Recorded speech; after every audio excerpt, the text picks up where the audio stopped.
തിരുവനന്തപുരത്ത് വൻ ലഹരി മരുന്ന് വേട്ട. പോത്തൻകോട് 20 ഗ്രാം MDMA-യുമായി 2 ബിരുദ വിദ്യാർത്ഥികളെ ഡാൻസ് ഓഫ് സംഘം പിടികൂടി. എറണാകുളം സ്വദേശി അനന്തകൃഷ്ണൻ, ചെമ്മഴന്തി സ്വദേശി അജീഷ് എന്നിവരാണ് അറസ്റ്റിലായത്. ഇവരിൽ നിന്ന് ലഹരി ഉപയോഗിക്കാനുള്ള സിറിഞ്ചുകളും പോലീസ് കണ്ടെടുത്തു.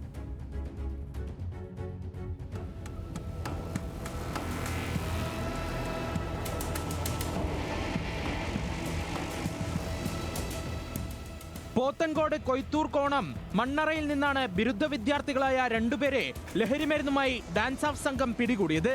നാലാഞ്ചിറയിൽ താമസിക്കുന്ന എറണാകുളം സ്വദേശി 20-കാരനായ അനന്തകൃഷ്ണൻ, ചെമ്പഴന്തി അണിയൂർ സ്വദേശി 19-കാരനായ അജീഷ് എന്നിവരാണ് പിടിയിലായത്. രഹസ്യവിവരത്തിന്റെ അടിസ്ഥാനത്തിൽ ഒഴിഞ്ഞ പ്രദേശമായ മണ്ണറയിൽ നിർത്തിയിട്ടിരുന്ന ഇന്നോവ കാറിൽ ഡാൻസ് ഓഫ് സംഘം പരിശോധന നടത്തുകയായിരുന്നു. ഇതിനിടയിൽ പോലീസ് സംഘത്തെ കണ്ട് കാർ ഓടിച്ച് രക്ഷപ്പെടാൻ ശ്രമിച്ച പ്രതികളുടെ വാഹനത്തിന് കേടുപാടുകൾ സംഭവിച്ചു.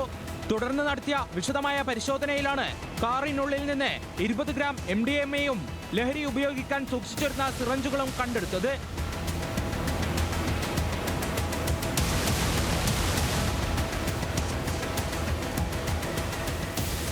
പിടിയിലായ രണ്ടുപേരും സ്ഥിരമായി ലഹരി ഉപയോഗിക്കുന്നവരും വിൽപ്പന നടത്തുന്നവരുമാണെന്ന് പോലീസ് പറഞ്ഞു.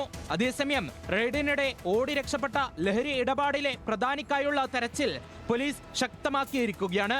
പ്രതികൾ സഞ്ചരിച്ച ഇന്നോവ കാർ പോലീസ് കസ്റ്റഡിയിലെടുത്തു. പോത്തൻകോട് പോലീസിന് കൈമാറിയ പ്രതികളെ കോടതിയിൽ ഹാജരാക്കി റിമാൻഡ് ചെയ്തു. ന്യൂസ് മലയാളം, തിരുവനന്തപുരം.